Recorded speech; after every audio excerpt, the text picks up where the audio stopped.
베트남 여성은 단순한 배우자가 아닙니다.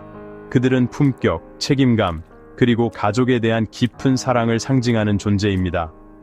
단순히 곁에 머무르는 것이 아니라 인생을 함께 성장시키고 서로를 더욱 가치 있는 존재로 만들어갑니다.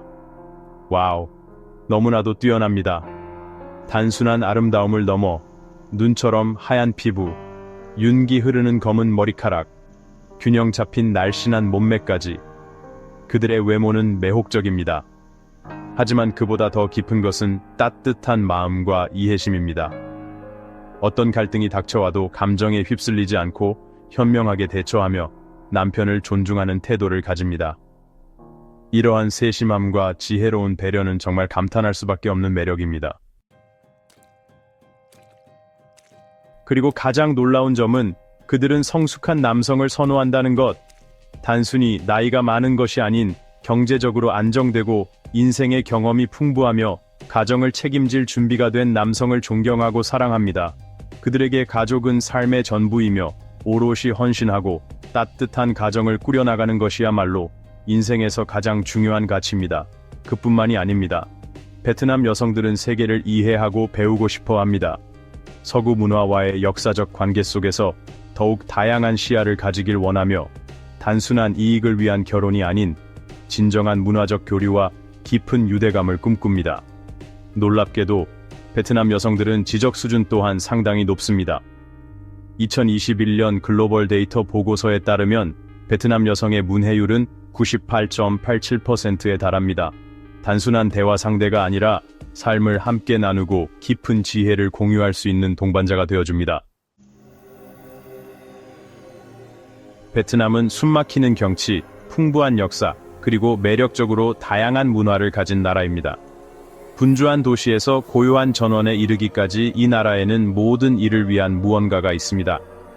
이번 영상에서는 베트남의 심장부를 탐험하며 숨겨진 보물과 잘 알지 못했던 흥미로운 사실들을 발견할 것입니다. 베트남은 공식적으로 사회주의 베트남 공화국으로 불리며 동남아시아 본토의 동쪽 끝에 자리 잡고 있습니다. 면적은 33만 1000제곱킬로미터가 넘고 인구는 1억 명을 초과하여 세계에서 15번째로 인구가 많은 나라입니다. 북쪽으로는 중국과 국경을 접하고 있으며 서쪽에는 라오스와 캄보디아가 인접해 있습니다. 또한 태국과는 타이만을 통해 필리핀, 인도네시아, 말레이시아와는 남중국해를 통해 해상 경계를 공유하고 있습니다. 베트남의 수도는 붐비는 도시 하노이이며 가장 큰 도시는 일반적으로 사이공으로 알려져 있지만 공식적으로는 호찌민시라고 불립니다. 전통과 현대가 흥미롭게 어우러진 곳이지요. 베트남의 뿌리는 구석기 시대로 거슬러 올라가며 나라 북부의 홍강 삼각주에서 기원전 첫 천년에 설립된 국가들이 있습니다. 이후 중국의 왕조들이 베트남 역사에 영향을 미쳤으며 939년에 첫 독립 왕조가 등장하게 됩니다.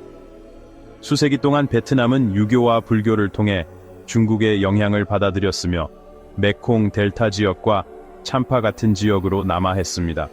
마지막 왕조인 응구옌 왕조는 1883년에 프랑스에 항복하며 베트남은 프랑스 인도차이나에 통합되었습니다. 20세기로 들어서면서 베트남은 프랑스와의 제1차 인도차이나 전쟁과 나중에 일어난 유명한 베트남 전쟁과 같은 심각한 도전에 직면했습니다. 이 전쟁은 소련과 중국의 지원을 받는 공산주의 북한과 미국의 지원을 받는 반공 남한의 대결이었습니다. 긴 투쟁 끝에 북한이 승리하며 1975년에 통일이 이루어졌습니다. 그 이후 베트남은 많은 어려움에 직면했습니다. 그러나 1986년에 베트남 공산당은 중국의 경제 개혁과 유사한 획기적인 경제 및 정치 개혁을 시작했습니다. 이러한 변화는 사회주의 지향의 시장 경제로 이어졌고 베트남이 세계 무대에 재진입할 수 있는 길을 열었습니다. 오늘날 베트남은 21세기 가장 빠르게 성장하는 경제 중 하나로 자리 잡고 있습니다. 하지만 이 나라는 여전히 부패, 검열, 환경 문제, 인권 문제와 같은 도전 과제를 안고 있습니다. 베트남은 시민 자유, 언론의 자유, 종교 및 민족 소수자 권리 개선을 위해 계속 노력하고 있습니다. 베트남은 ASEAN, APEC, CPTPP, 비동맹운동, OIF, WTO 등 다양한 국제 및 정부 간 기구의 활발한 회원국입니다. 또한 UN 안전보장이사회의 일원으로 2차례나 활동하며 글로벌 존재감을 더욱 강화했습니다. 일반적인 열대 국가에서 눈이 내리는 이야기가 궁금하시겠지만 먼저 베트남의 기후에 대해 알아보겠습니다. 이 나라는 뚜렷한 몬순 계절이 있어 맑은 날이 많고 가끔 비도 내리며 습도가 높습니다. 연중 기온은 편안한 17도에서 29도 사이로 유지됩니다. 이러한 날씨는 베트남을 열대 휴양지를 찾는 여행자들에게 인기 있는 목적지로 만들어줍니다. 그런데 어떻게 눈이 내리는 걸까요? 베트남의 북부에 가면 중국과의 국경 근처에 위치한 아름다운 사파 마을을 발견할 수 있습니다. 12월부터 2월까지 특별한 일이 벌어집니다. 기온이 영하로 떨어져 눈이 쌓일 수 있는 이상적인 조건이 만들어지죠. 사파는 숨막히는 산악 지형 덕분에 이때 겨울 동화 같은 풍경으로 변모합니다. 하얀 눈으로 덮인 경치는 감탄을 자아냅니다. 스노우보드나 썰매 타기는 흔치 않지만 겨울철 활동은 다양하게 즐길 수 있습니다. 그래서 사파의 겨울 시즌 동안 할 수 있는 것은 무엇일까요? 우선 어린 시절의 감성을 되살려 눈사람을 만들어보는 것도 좋습니다. 겨울철에 벌어지는 고전적인 즐길거리로 언제나 새롭습니다. 활동이 필요하다면 친구들과 눈싸움을 해보는 것은 어떨까요? 웃음과 흥분이 생기고 정말로 가치 있는 경험이 될 것입니다. 그리고 고요하게 서서 눈이 내리는 모습을 지켜보는 것도 특별한 감동을 줍니다. 그러한 순간들은 오래도록 기억에 남는 세레네하고 마법 같은 경험이 됩니다. 세계에서 두 번째로 큰 동굴이 있는 곳은 아름다운 폼냐 국립공원으로 매력적인 꽝빈 지방의 한가운데 자리 잡고 있습니다. 우리가 탐험할 이곳은 정말로 기념비적인 지질학적 경이로움입니다. 최근 발견된 이 동굴 시스템은 5.5 마일에 걸쳐 펼쳐진 엄청난 규모입니다. 상상해보세요. 폭이 무려 650피트에 달하고 높이는 500피트에 이릅니다. 이 동굴의 특별한 점은 그 내부에 숨겨져 있는 놀라운 특징들입니다. 150개가 넘는 각각의 매력을 지닌 동굴들이 존재합니다. 하지만 그것만으로는 부족합니다. 여러분을 말을 잃게 할 엄청난 크기의 석순이 있습니다. 이 자연의 경이 앞에 서 있는 것은 잊지 못할 겸손한 경험이 될 것입니다. 그뿐만 아니라 이 지하 세계에서는 선사시대의 조류가 가득한 평원도 찾아볼 수 있으며 이들은 시간을 초월하는 듯한 다채로운 색깔로 동굴을 장식하고 있습니다. 그렇다면 여러분의 호기심을 자극하는 것에 부족함이 있다면 더 매혹적인 요소가 있습니다. 바로 드물게 발견되는 동굴 진주들이 흩어져 있는 모습인데 마치 귀중한 보석처럼 이 마법 같은 장소에 다른 세상의 반짝임을 더하고 있습니다. 이곳이 정말로 세계에서 가장 큰 동굴인지에 대한 논란이 있지만 그 크기와 아름다움은 비교할 수 없을 정도로 멋진 기적임에 틀림없습니다. 그러니 동료 탐험가 여러분, 만약 베트남에 가게 된다면 꼭 방문해야 할 목록에 추가하시기 바랍니다. 제가 보장합니다. 이 경험은 지구가 지닌 경이로움에 감탄하게 할 것입니다. 베트남에서는 스승을 매우 존경하며 스승을 기리는 특별한 날이 존재합니다. 이 날은 매년 11월 20일에 해당하는 베트남 스승의 날이며 교육에 헌신한 분들께 감사와 존경을 표하는 날입니다. 이날은 전국의 학교에서 화려한 활동으로 가득 차며 학생들이 노래하고 춤추고 시를 낭송하고 스포츠를 진행하며 전시회도 개최합니다. 기쁨과 감사, 즐거움으로 가득한 날입니다. 하지만 축제가 학교에서 끝나는 것은 아닙니다. 더 따뜻한 점은 졸업생들이나 이전 학생들이 종종 이 축제에 참여한다는 것입니다. 꽃과 세심한 선물을 가져오고 일부는 선생님들을 집까지 찾아가는 정성이 담긴 행동을 보입니다. 이는 재연결의 아름다운 방법이며 깊은 감사를 표현하는 기회입니다. 다음으로 베트남의 다양한 민족 구성에 대해 이야기해 보겠습니다. 베트남 하면 대부분의 사람들은 베트남 사람들, 즉 킨족을 떠올리죠. 이들은 전체 인구의 약 86%를 차지하며 주로 델타와 해안 지방에 거주합니다. 하지만 베트남에는 공식적으로 인정받은 민족이 무려 54개나 됩니다. 맞습니다. 각각 고유한 언어와 전통, 생활 방식을 가지고 있습니다. 이 아름다운 나라를 고향으로 삼고 있는 다채로운 문화의 직조를 감상해 보겠습니다. 남은 14%에 해당하는 약 850만 명은 다양한 소수 민족에 속합니다. 이들 공동체는 북쪽에서 남쪽까지 산악지대와 고산 지역에 분포해 있습니다. 이 소수 민족들은 서로 다름에도 불구하고 몇 가지 공통의 어려움을 겪고 있습니다. 기본적인 인프라, 의료 서비스, 교육 시설에 대한 접근이 제한된 경우가 많습니다. 그럼에도 불구하고 이들은 자신들의 땅과 깊은 연관을 가진 독특하고 회복력 있는 생활 방식을 만들어 왔습니다. 농업은 이 소수 민족 공동체의 생명선이며 이들은 대대로 전해 내려온 고대 기술을 사용하여 농사를 지으며 생계를 이어가고 있습니다. 자연과의 밀접한 관계를 목격하는 것은 경이로운 경험입니다. 그들이 국가 경제에 기여하는 바는 상대적으로 작을 수 있지만 그들의 문화적 부는 측량할 수 없을 정도로 풍부합니다. 그들의 관습, 음악, 춤, 그리고 정교한 공예를 통해 베트남 사회 전반을 풍요롭게 하고 있습니다. 북부의 화려한 전통 의상으로 유명한 호몽족부터 독특한 관습과 고대 참 문자로 알려진 남부의 참족까지 각기 다른 이야기들을 가진 문화의 모자이크입니다. 따라서 타이족과 함께 계단식 논을 탐험하거나 바나족의 독특한 수상가옥을 감상하는 것까지 베트남의 모든 구석은 역사와 문화로 가득 차 있습니다. 연꽃은 베트남의 국화입니다. 연꽃은 2010년에 공식적으로 베트남의 국화로 선정되었으며 이 상징적인 꽃에 대한 흥미로운 사실들이 많습니다. 연꽃이 특별한 이유는 무엇일까요? 우선 이 꽃은 일반적인 정원꽃이 아닙니다.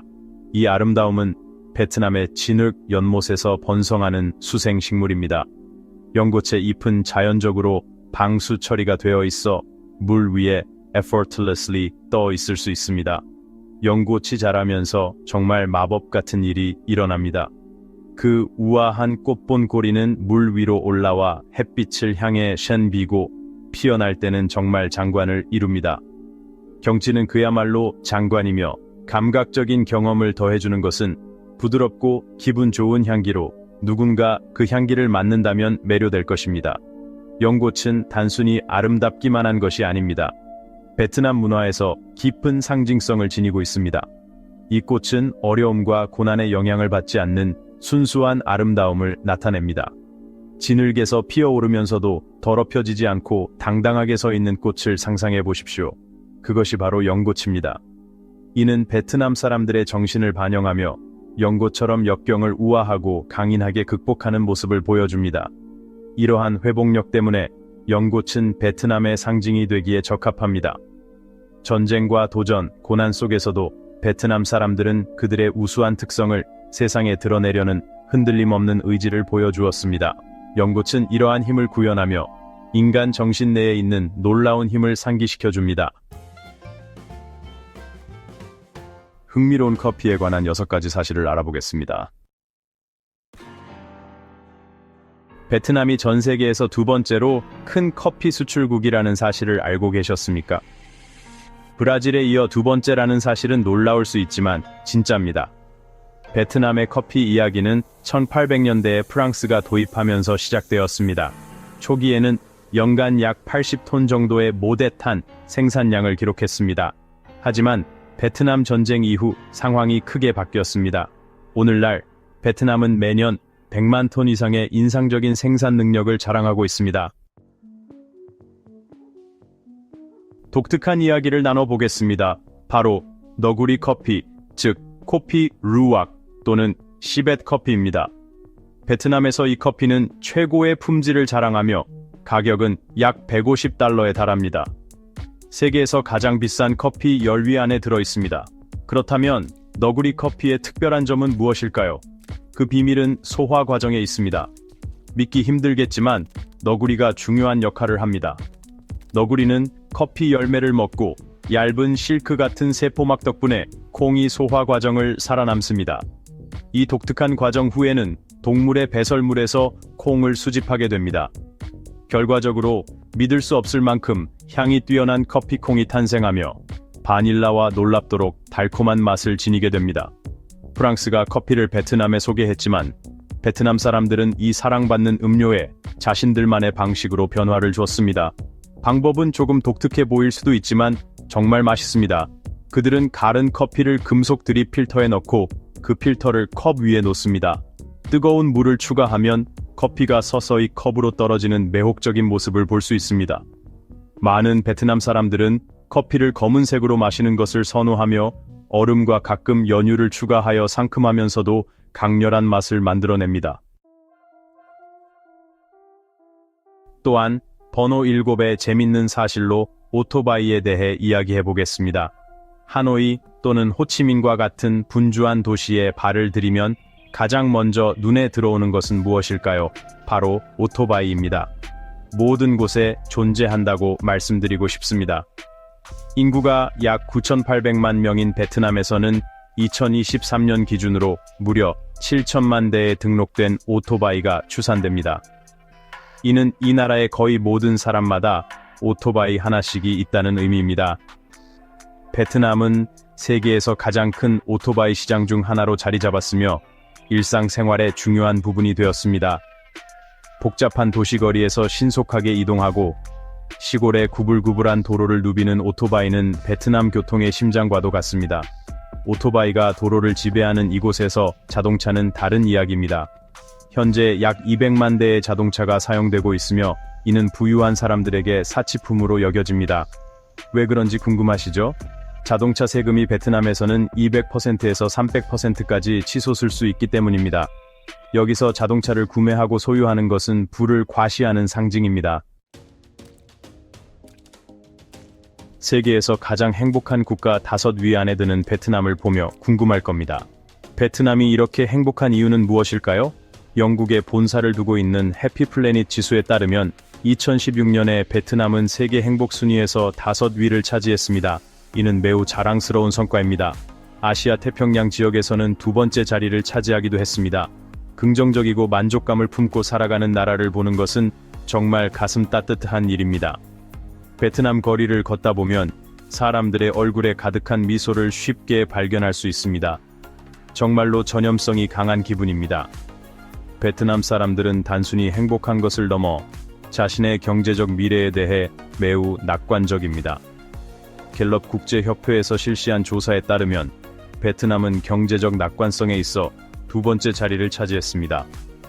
이는 발전과 성장에 대한 깊은 믿음을 보여주며 이 믿음이 국가의 전반적인 행복의 원동력임을 부인할 수 없습니다. 베트남 사람들은 희망과 긍정으로 가득 차 있고 이것은 그들을 특별하게 만드는 중요한 요소입니다. 한편 베트남의 법정 음주 가능 연령에 대해 말씀드리자면 나라에 따라 음주 가능 연령이 크게 다를 수 있습니다. 미국에서는 21살, 캐나다는 19살이며 유럽에서는 16살인 곳도 있습니다. 그러나 베트남은 조금 다른 상황입니다. 베트남에는 법정 음주 가능 연령이 없다는 사실 믿으시겠습니까? 아무런 제약 없이 술을 즐길 수 있습니다. 신분증 검사를 받지 않아도 되고 나이에 대한 규제가 없습니다. 이것은 진정한 자유를 의미합니다. 이런 독특한 특성은 베트남의 음주 문화를 형성하는 데 중요한 역할을 하고 있습니다. 사실 베트남은 법정 음주 가능 연령이 없기 때문에 아시아에서 3번째로 큰 맥주 소비국이 되었습니다. 일본과 중국에 이어 매년 약 30억 리터의 맥주를 소비하고 있습니다. 상당히 많은 맥주군요. 그렇다면 이 놀라운 사실의 비결은 무엇일까요? 여러 문화적 요인과 번창하는 맥주 문화, 그리고 엄격한 음주 연령 제한이 없다는 것이 결합된 결과입니다. 베트남 사람들은 맥주를 사랑하며 이는 그들의 사회적 모임과 축하 행사에서 중요한 부분을 차지합니다. 베트남에 가면 맛있는 길거리 음식을 즐기면서 시원한 맥주를 한잔 하게 됩니다. 이는 쉽게 잊히지 않는 경험이죠. 나이에 관계없이 음주를 자유롭게 즐길 수 있는 것은 공동체 의식과 연대감을 형성하는 데 기여합니다. 법적 음주 연령이 없다는 점은 일부 우려를 낳을 수 있지만 베트남은 책임감과 즐거움 사이의 균형을 잘 유지하고 있습니다. 여기 사람들은 일반적으로 음주를 절제하며 이는 그들의 일상생활의 일부입니다. 대나무 막대기도 흥미로운 문화적 특징 중 하나입니다. 베트남의 수상시장을 방문하면 특별한 경험을 하게 됩니다. 분주한 가운데 하나의 것이 특히 눈에 띕니다. 대나무 막대기입니다. 이 간단한 막대기는 독특한 방식으로 사용되며 당신을 놀라게 할 것입니다. 이 대나무 막대기는 단순한 막대기가 아닙니다. 주로 과일과 채소를 전시하는 데 사용됩니다. 파인애플, 망고, 두리안 등 다채로운 과일들이 가득 실린 배를 상상해 보세요. 신선한 농산물에 떠있는 천국 같은 곳입니다. 다만 과일만 있는 것은 아닙니다. 배를 장식한 얌, 타로, 당근, 고구마, 토마토, 양배추, 사탕수수, 그리고 아름다운 꽃들도 보실 수 있습니다. 이곳의 풍경은 정말 압도적이며 모든 것의 생동감에 감탄을 금치 못할 것입니다. 음료에 대해 궁금하실 수도 있겠지만 음료도 제공됩니다. 그러나 약간의 반전이 있습니다. 커피, 차, 그리고 코코넛 주스 같은 음료는 높은 곳에 걸어놓기에는 다소 무겁기 때문에 대나무 막대에 진열되어 있지 않습니다. 대신 배에서 직접 제공됩니다. 때때로 코코넛 잎이 달린 대나무 막대를 흔히 보실 수 있습니다. 그런데 왜 그런 걸까요? 베트남에서 코코넛 잎은 집의 지붕을 상징합니다. 그래서 코코넛 잎이 달린 대나무 막대를 보면 그 배가 매물이라는 비밀 암호 같은 의미입니다. 마치 떠다니는 부동산 시장과도 같습니다. 정말 멋지지 않나요? 그리고 또 하나 흥미로운 것을 발견하실 수 있습니다. 옷이 걸린 대나무 막대입니다. 하지만 이 옷들은 판매하는 것이 아닙니다. 배의 선주들이 다른 곳에서 세탁물을 말릴 공간이 부족할 수 있기 때문에 이러한 대나무 막대를 임시 건조대처럼 사용하는 것입니다. 이는 실용성이 잘 드러나는 전형적인 예입니다. 그래서 베트남에 떠다니는 시장에서 대나무 막대의 놀라운 세계를 소개하였습니다. 이들은 단순한 막대기가 아니라 다양한 제품과 음료의 availability를 알려주는 이야기꾼 역할을 하고 있습니다. 이 배에 숨겨진 메시지는 간단한 코코넛 잎을 추가하면 판매됩니다. 물론 이는 지역 주민들이 옷을 신선하고 건조하게 유지하는 데 도움을 줍니다. 대나무 막대기와 같은 평범한 물체가 문화에 대해 이렇게 많은 것을 이야기할 수 있다니 놀라운 일입니다. 다음에 베트남의 수상시장에 가게 되면 이 막대기에 주목해보세요. 그 안에 숨겨진 놀라운 세계를 보여줄 것입니다. 오늘의 모험은 여기까지입니다. 이 영상이 마음에 드셨다면 좋아요를 눌러주시고 베트남의 매혹적인 문화에 대한 더 흥미로운 통찰을 위해 구독해주세요. 함께 해주셔서 감사드리며 다음에 또 뵙기를 바랍니다. 안전한 여행 되세요.